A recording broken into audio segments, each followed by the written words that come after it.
All right, no more messing around.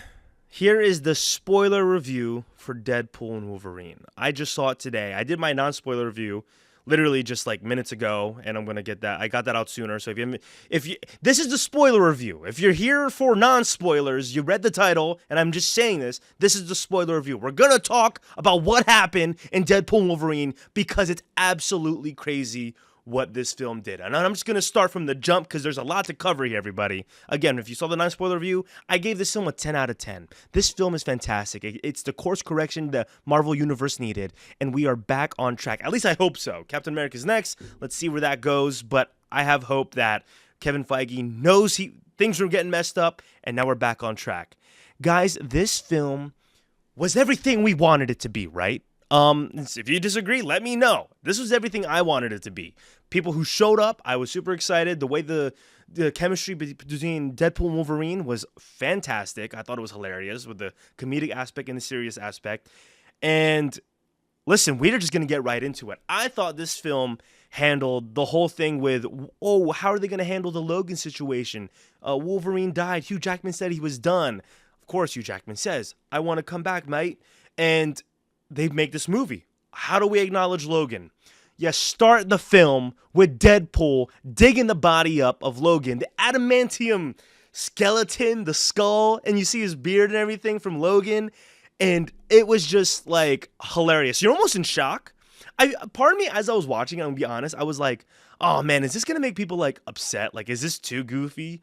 For me, it worked. I'm going to be honest. I don't know if I'm sure there's going to be some haters out there that were like, they're ruining the legacy of, Logan, of that Earth's Wolverine. I don't care. I thought this was great. It's in very Deadpool fashion. It's almost like they stole it from that, if everyone here watches that, How It Should Have Ended stuff, because they literally did that.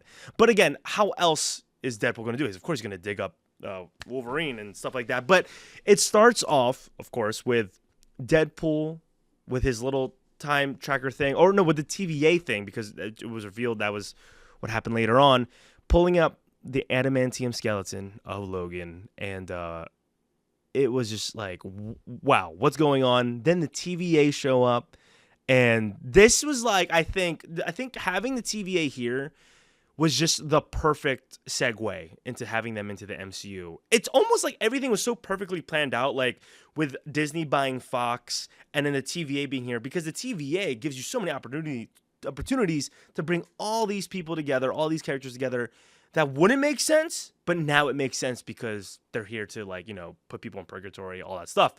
But seeing him kill TVA members with the dead adamantium pieces of Logan were hilarious. To Bye from NSYNC, and having him do the dances in between was hilarious. The whole theater was like dying of laughter over that, because the way they just cut everything between the blood and then the dancing, I think that was perfect. It was a hilarious way to open up the scene. I remember so many people were talking about like, oh, the opening scene is great. I didn't even know what to expect. I was like, what is this opening scene? Because like, how does this start? Like, does Wolverine show up right away? And in a way, he does. But yeah, just seeing him kill TVA members with the adamantium stuff is great. And then, of course, in very Deadpool fashion, it's kind of like in the first Deadpool, and I think they did it in Deadpool 2 too. But he pauses the scene in this epic shot, by the way. He pauses the scene with like him with the adamantium claws, and because he has it tied around his wrist, and I'm like, this is like a crazy opening. And if this is like already the start of what this film is going to be, we're about to get some crazy stuff, and we did. So after that crazy pose, which again was awesome, then we get to, I'm pretty sure this happened first, sorry, because I'm trying to remember, I'm seeing the movie a second time tomorrow. He gets to an interview, like we get a shot of him in a conference room, and then it's Happy Hogan, which I thought was great because Jon Favreau directed the first MCU movie with Iron Man, and it just felt like a job interview, which was hilarious. And then you got like cool little props in the office room, Captain America's shield that was like in the first Iron Man. And then you just got like, there's like little knickknacks, like it's all pretty much Iron Man object cameos that were in that room. And there was like little deep cuts in there that if you look around, you're like, oh wow, that's crazy. But it also just felt so wild to see Wade Wilson, the Ryan Reynolds Wade Wilson, interacting in the MCU, because it literally came up like Earth 616, I believe it's 616. Someone correct me if I'm wrong. I have my laptop here, but I'm too lazy to check it out right now. Yeah, to see them interact was super funny, and of course, in very Deadpool fashion, he fails the Avengers interview. But again, just super cool to see him interact with Happy Hogan. Let's keep moving because there's so much to cover here. After that, of course, he goes back to his regular life with being a car dealership guy with Peter, Rob Delaney's character, which is always a fun time to have him there. And yeah, he's just kind of living life with his crew from the Deadpool cast, which I think is so funny. Like, they're all there, and then Shatterstar is just there from X-Force. It kind of, I don't know if this is how it probably went behind the scenes, but it's like, because there was so many more other members of X-Force that he saved, and I'm just like, oh, it's so random that Shatterstar was there, and that was the one guy that he didn't like the most from Deadpool 2, but that's just a weird, like, comment. But yeah, he's partying with them, and you just see that there's, some conflict between him and Vanessa.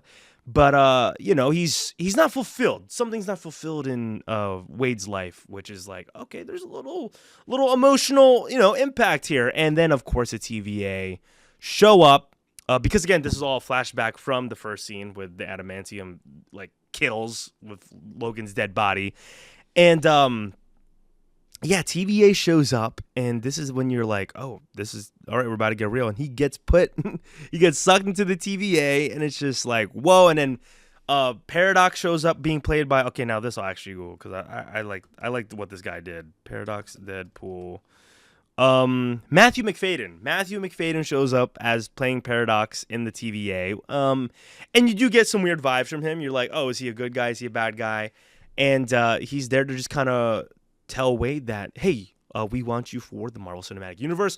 Shows all the MCU films on screens, which I thought was funny. And then this is where one of the funniest jokes I think pops up is when Ryan Reynolds, he's like, Wade, Deadpool, is so excited that he's going to be going from Fox to Disney. It's when he runs up to the camera, and then he's like, I'm just going to say it, all right? So sorry for cussing. He runs up to the camera, and he's like, it was something like, fuck you, Fox, I'm going to Disneyland. And then he pulls the mic in, and it was just, he breaks the camera screen and then goes over there, which is just so funny because I think there's something funny about his delivering the line, like, I'm going to Disneyland.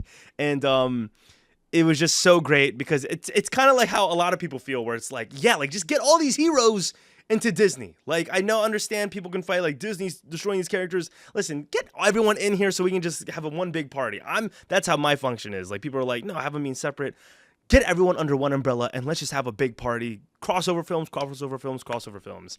So after that joke, things kind of get more serious. Paradox tells him that the anchor of his universe, who is the Logan that he was literally killing with adamant, killing the TVA with, was the anchor of his universe, and now his universe is dying, which is crazy. Again, goes back to they handled the explanation of the whole Logan thing perfectly. That Wolverine is dead. Hugh Jackman, I mean, he lied, but he's not really lying. Like, that is dead, and that's that story. But now we're moving on to new Wolverines. And when Deadpool finds this out, he tries to find new Wolverines. And that's when this awesome montage, like the Power of Love, starts playing. Goes back to, like, I'm a big soundtrack guy. It's perfectly done. And we start getting the Wolverine cameos of different variants of him. We get the first one, a short comic accurate Hugh Jackman, which I think is hilarious about this film, because the first shot of Hugh Jackman's face is in this film, after, being gone since Logan, is on this comic accurate height Logan that like literally hops off the seat like a child.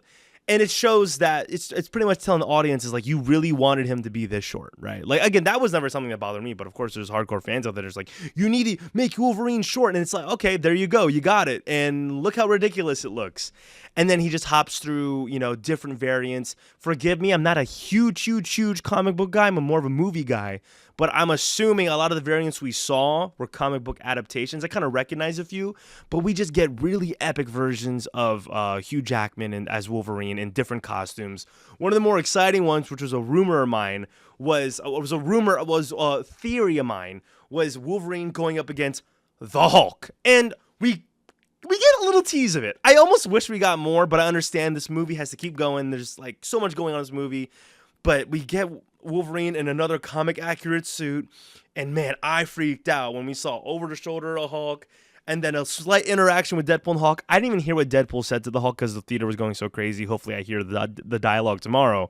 But yeah, and then the Hulk smacks Deadpool, goes into a log, and that was hilarious. But yeah, he goes into a bunch of crazy worlds with Wolverines, and then there was one, right, where you see it's like the classic, Hugh Jackman shoulder, like tank tops, and he's working on a motorcycle, and Deadpool's walking up, and in my head I'm like, all right, this is like not unique enough to be something crazy, like not unique enough. This is not too different like the other ones were. This has to be like a recast, right? And it's exactly what it was. Henry Cavill shows up as Wolverine, which is absolutely crazy because, again, he's another person that's rumored to get another casting as Wolverine. But I also thought that was funny, too, because look at Marvel utilizing Henry Cavill in ways that the fans want better than DC. That's all I got to say. But seeing him as Wolverine, honestly, I was like, hey, get him in as the MCU Wolverine, man. If there is going to be a transition in the future in Secret Wars and stuff, if you watch the show with superhero cuts that I did, we talk about that a little bit. But I do hope it's Hugh Jackman moving forward, but eventually he does have to pass a baton. And listen, man, Henry looked really good in that. If you got to commit to a new Wolverine, Henry Cavill, man. And so, yeah, we get through the montage, and then he eventually ends up with the Wolverine that failed his world, which is the one that we follow through this story. And perfectly well done story-wise, because this dude's depressed, he's drunk, and he's just sad about life. And, of course, when he brings back to the TVA, Paradox laughs at him. He's like, out of all those Wolverines you had, this is the worst one. Like, I'm like, wow, okay. So not the one that was, like, on the X crucifix surrounded by skulls. This dude was the guy that was the worst one. Okay. But that's just a funny comment there. So then, yes, things pick up, and then they have a little conflict with Paradox. And then they get sent into the void from Loki. And this is where you're like, okay, things are going to pick up more pace. It's like, man, we're not even halfway through the film. What more do they got for us? They get there, and then there's like a hooded figure, and you kind of recognize the voice, and you're like, no way. My buddy Stevie next to me was like, Chris Evans? Like, someone said it next to me, and I was thinking the same too. I'm like, it sounds like him. And then, of course, revealed Chris Evans, and you're like, oh my God.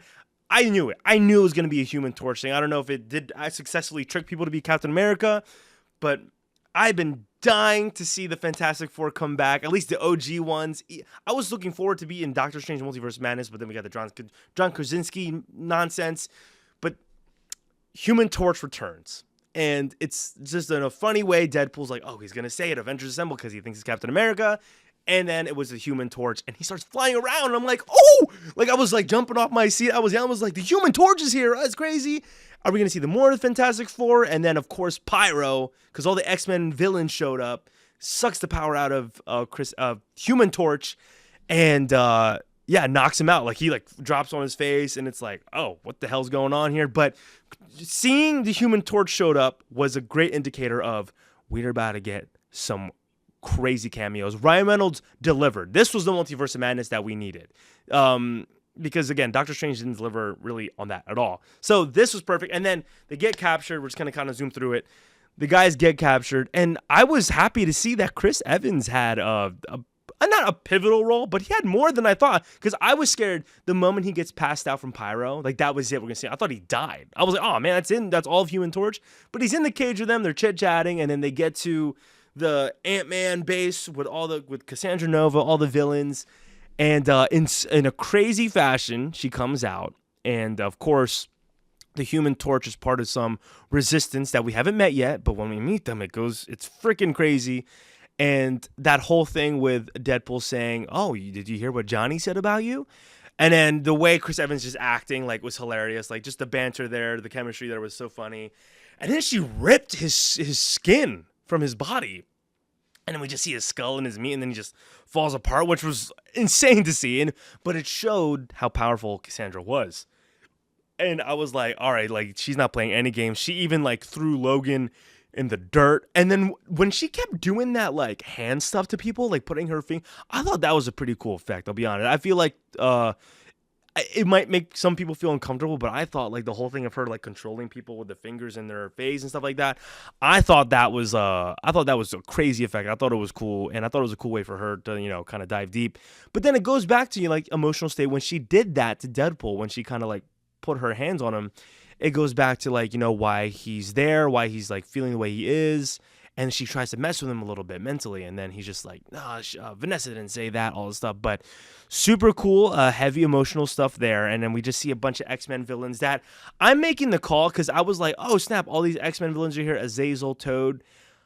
Someone correct me if I'm wrong. I'll double check the credits. Maybe I need to look at the credits. But I don't think those were the original actors. I think it was just, I think what they were trying to get away with was, here are the characters, but it's just going to be played by like some nobodies. Unless I'm wrong, because the Juggernaut clearly was not the OG Juggernaut that we all know. And I'm pretty sure that Azazel was not the same actor from X-Men First Class. So all that to say, I think that was their way of bringing in all those characters, but they didn't bring the same actors back. Because Psylocke was there too, not the same actress.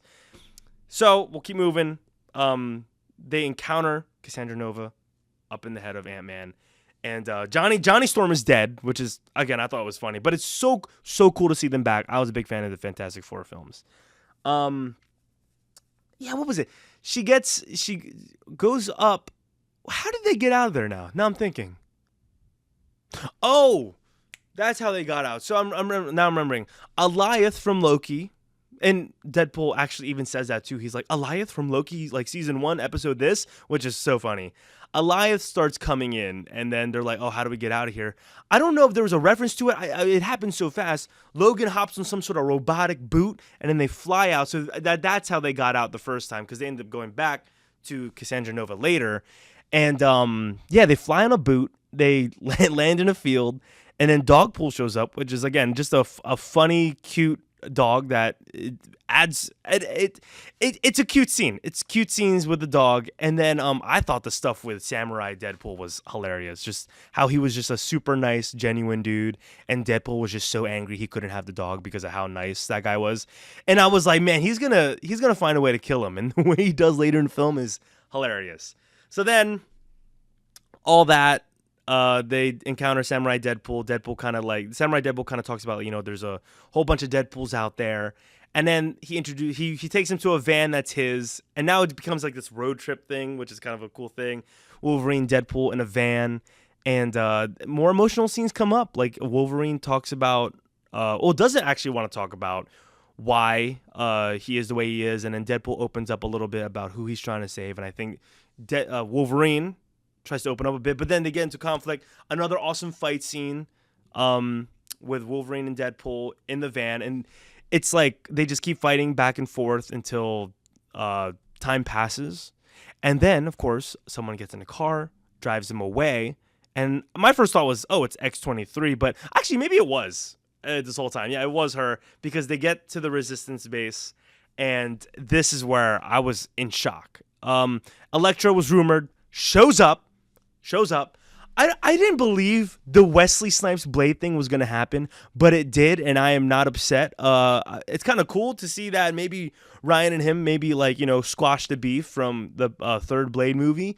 But and then Ryan Reynolds, of course, makes that joke where he's like, you don't even like me and stuff like that. But Blade shows up, and then, well-deserved, because Channing Tatum, guys, he was supposed to get that Gambit film. The studio messed with him, or I don't know what it was. I don't know all the behind-the-scenes stuff, but he didn't get his film.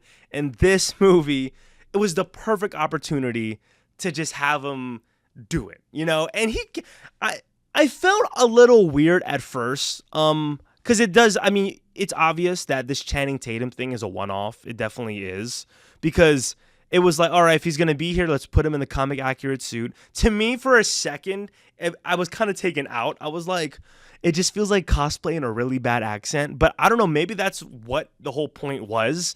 Because the more you're watching Gambit, you're kind of like, okay, no, it's all starting to make sense now. And the whole thing of him speaking with the accent and Deadpool being like, what are you saying? That was great stuff there. And then, of course, we get X-23 there showing up. And cool little mentions about Daredevil and the Punisher. I kind of wish we saw them. And even Ryan Reynolds, I keep mixing all the names up. Even Deadpool makes jokes about, like, which Punisher is it? Man, how do people do this? Like, just keep talking. Like, oh, my mouth is dry. That's impressive that some of these movie people just keep talking like that. Ryan Reynolds even makes a joke like, which Punisher is it? There's been like 5 of them. And the Resistance is awesome. I'm gonna say that's one of the highlights of this film is when all these like characters that we never thought would interact come together. I was really hoping Ben Affleck was gonna show up as Daredevil, but in a movie like this, I can't be like, why didn't this character show up? Because the characters that they got to show up, listen, thank you for bringing these guys on. That's all it is. I'm not gonna be upset that X person didn't show up when you provided me all of this awesome nerd like magic. So when they are all like they're all talking about, oh, we got to take down Cassandra. Like, dude, guys, Wolverine, Gambit, Blade, Elektra, X-23, Deadpool, all in one shot, ready to take down Cassandra. That fight scene was awesome, guys. It was freaking awesome, right? Like all the X-Men villains. Then the Resistance shows up, and you're just like, I was worried this whole time it was gonna be an X-Force thing where like I thought they were just gonna get all killed off right away. Man, they delivered in this fight scene. Everyone got a shining moment. Blade, Gambit, Elektra, X-23. They were all kicking ass. It was just rated R, gory blood. And like, this is where Channing started to sell me, because when he started throwing the cards, working with the staff, killing people, I was like, wait, maybe I do want this movie. Maybe or put him in a future project. I don't know what it is. Make him Gambit in the MCU. But he was killing it, and the comic accurate suit was grown on me. But again, going back to it, at first I was like, But the fight scene was awesome there, and then of course they get up to fight Cassandra Nova, and they have to get Juggernaut's helmet to, depower her, because that, has the whole thing with Xavier's powers. And yeah, guys, the fight scene was just so cool. Just all the choreography, all the action we saw, to see them all together. I'm a sucker for giant battle scenes like that, especially when there's cool shots of like the other side. I made my own movie, saw Godfather. Oh, this is my series right here. And Endgame inspired one of the fight scenes, of course, in the fourth film. But that's me just plugging one of my own short films, of course. But awesome fight scene. I didn't think we were gonna get anything like that in there. And I loved every second of it. I'm gonna go back and just rewatch all of it. But then the movie doesn't even end there. They make amends with Cassandra Nova because, they talk about Xavier. I was kind of hoping we were going to see one of the versions of Charles Xavier in this film, but we didn't. And again, I can't complain because we got provided so much. She has a sling ring with the Infinity Stones on it, and then she's like, all right, you guys want to go home? I'll send you home. And it sends them home, and I kept thinking, oh, man, like the Resistance guys died. But I have a theory that they didn't, and I'll talk about that at the end. But then they get sent back to Deadpool's Earth, and then they encounter Paradox. And then as they're talking to him, she finds out that Paradox is, of course, creating this killer weapon from Pyro. Shout out to Pyro, too, for coming back and just, like, typical Pyro-ness, like in X2 and X-Men 3, just being, like, this second, like, hand villain, which is, sorry, that sounds bad, but no, he killed it. Yeah, no, he killed it. And, yeah, so they're back in Deadpool's world. And then Cassandra Nova's like, oh, they have like a world killing machine or a universe killing machine. This is one I need to do it in the second part. I kind of lost. I think I was just so jazzed up about some of the stuff. I was kind of lost on why Cassandra Nova was so hype about the killer machine. And also she got back to the normal world so easily. Like, I guess she just loved the void. I think that was established. But part of me was like, if you could just gone home anytime, why don't you just go home? Like, you're here in this void. But again, I think she did talk about that. She liked it so much. But then it goes back to the normal world, goes back to Deadpool's world, and then works the Paradox, or kind of beats him up, apparently, essentially, and does that finger thing, which was, again, even crazy, because she's like dragging him. Like, I was like, whoa. She was dragging his skull with her fingers in his face, and her fingers in his face. And then, of course, she sends out. This is another thing where I guess the Deadpool core was, I guess, someone correct me if I'm wrong, was working for Cassandra. So she summons the Deadpool Corps to fight Deadpool and Wolverine to stop them from stopping her using the killer machine. And, we have to acknowledge this. When they show up, Samurai Deadpool shows back up with the dog. And, of course, Deadpool wants the dog. And he's just so mad that the nice Deadpool's so nice. And I thought it's just so funny when he just is carrying his body and he's just like dying. And of course, he's the one Deadpool who can regenerate. And then he's just killing the nice Deadpool. And Wolverine was killing me too with the lines of he's like, you just committed murder. Like it seemed like Wolverine was like, that's a nice guy. Stop trying to kill him. And yeah, that whole scene of him carrying the dead body over to the ice cream machine saying that, oh, there's like health packs over there, whatever it was so good. And then, of course, everyone stopped shooting because of Dogpool. And I thought that scene of Wolverine just walking with a dog, and how long it went was like perfectly timed. It was hilarious. And yeah, so they get there, and then guys, pep talk, pep talk, pep talk. The Deadpool Corps looking at them. I thought it was cool too. It was Blake Lively. I saw it in the credits. I kind of wish she took her mask off the show. It was her, but it was Blake Lively. I mean, we could kind of tell by the voice too. And then, guys, Deadpool and Wolverine walking out, slow motion to Like a Prayer. And I was like, oh, okay, they're using the song from the trailer exactly in the scene. And then we all see it.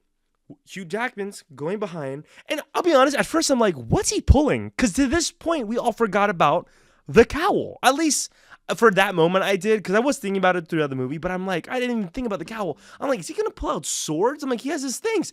Pulls over the classic Wolverine cowl.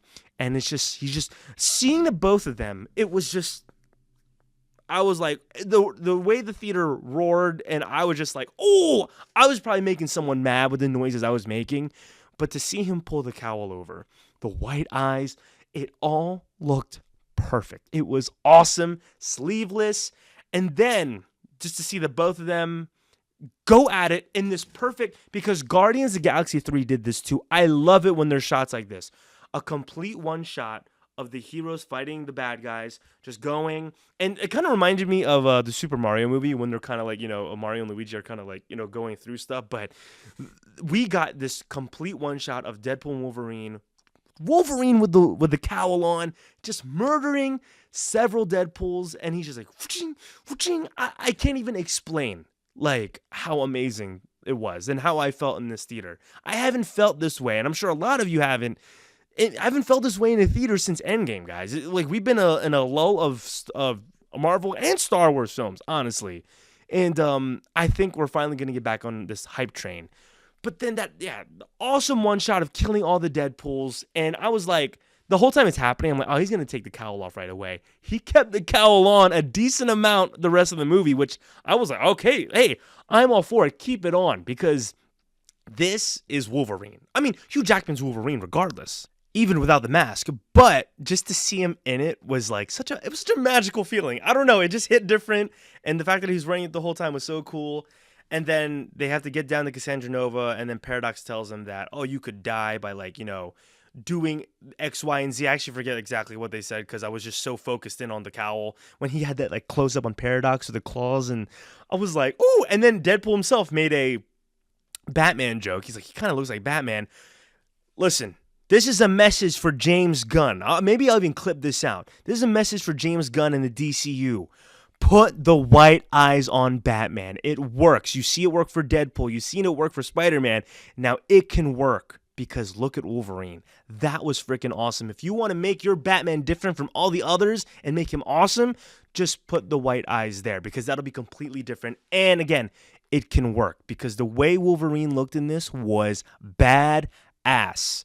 So then, of course, they're trying to stop Cassandra. Then they have to, like, kind of grab onto each other. Like, it shows, it's kind of nice to see that Wolverine, of course, grows more of a companionship with Deadpool through it, because he hated him at first in the beginning of the movie, but they kind of grow this kind of brotherly relationship. So they're trying to sacrifice each, like, they were trying to both offer to, like, do this because it's going to kill them. And then just to see, Wolverine trying to burst the door down as Deadpool's, dying, to see them both, link arms, and then Wolverine can't reach, so he uses his adamantium claws, and they're both connected to the tubes that's going to take down the killer machine. And we have Madonna's Like a Prayer playing. It was awesome. He had the cowl on too while it was going on. I'm going to keep saying it. Every moment he had the cowl on, I was like, peak cinema. I don't care what anyone says. This is peak cinema. This is peak superhero movie action right here. We have Hugh Jackman with the Wolverine yellow suit, with the Wolverine cowl. This is what we want.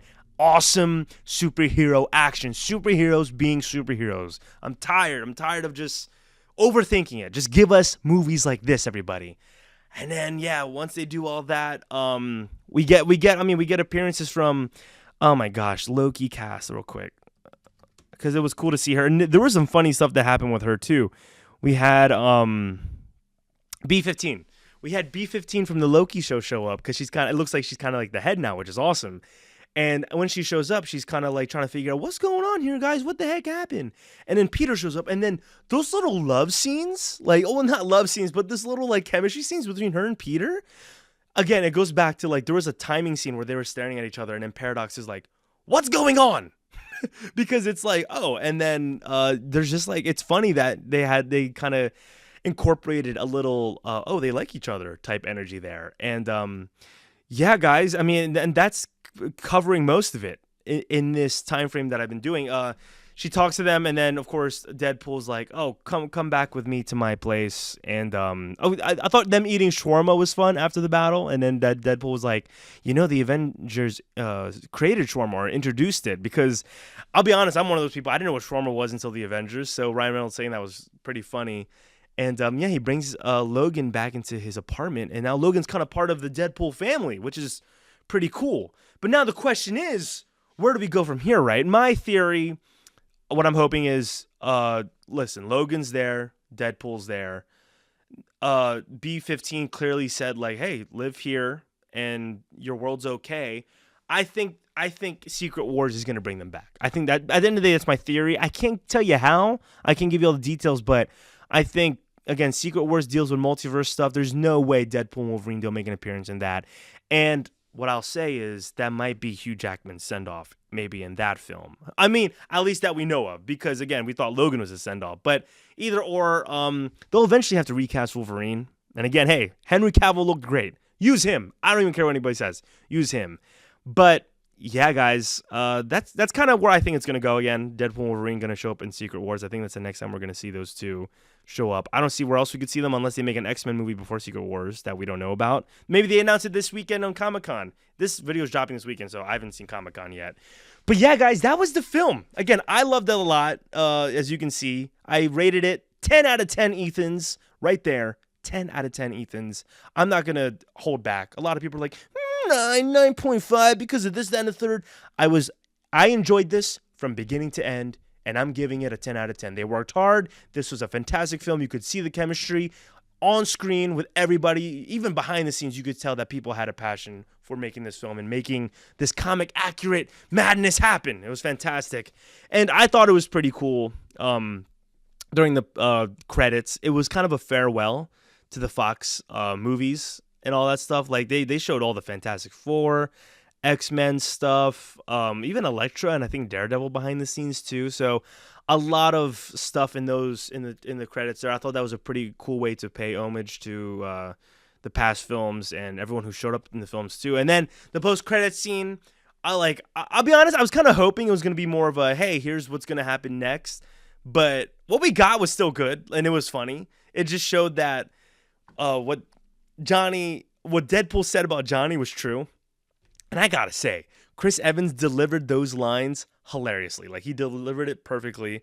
This film was like a love letter to, I think, all the Fox heroes, to all the X-Men films. Because, again, the MCU has them now. We're gonna move forward, and we'll just have to buckle our seatbelts and get ready. Because, again, if this is any indicator of where we're heading with Marvel movies, we're on the right track. So it's going to be super exciting stuff. I liked it a lot. Leave a comment down below what you guys thought of this film. Did you love it? Did you not like it? I'm actually fascinated to hear. If you didn't like it, let us know why. Give us the flaws that you saw in this film, because I'm blinded by just amazing nerd awesomeness. And I'm just a sucker for good superhero films. I'll be honest. That's just what it is for me. So I'll easily give this a 10 out of 10. It was everything I wanted it to be. It was perfect. They delivered on all the cameos that I wanted. They delivered on the emotions. They delivered on the comedy. This film was fan-freaking-tastic. Go to the theaters. Go ahead and check it out. Again, leave your thoughts down below. Subscribe to Ethan Hahn Movie News here on Ethan Hahn Productions, my YouTube channel. Subscribe. Follow the Instagram account, Ethan Hahn Movie News, where I'll be dropping, breaking news with images and videos there. But yeah, guys, listen, this was the spoiler review. Super excited to see where the future of Deadpool and Wolverine head, but see this damn film. It was awesome. Again, that's all I got to say. Subscribe to me. Check it out. That's the spoiler review. I've gone on pretty long now, but yeah, thanks again for watching, and always remember, I still don't have an outro for these things. Hey, see you later.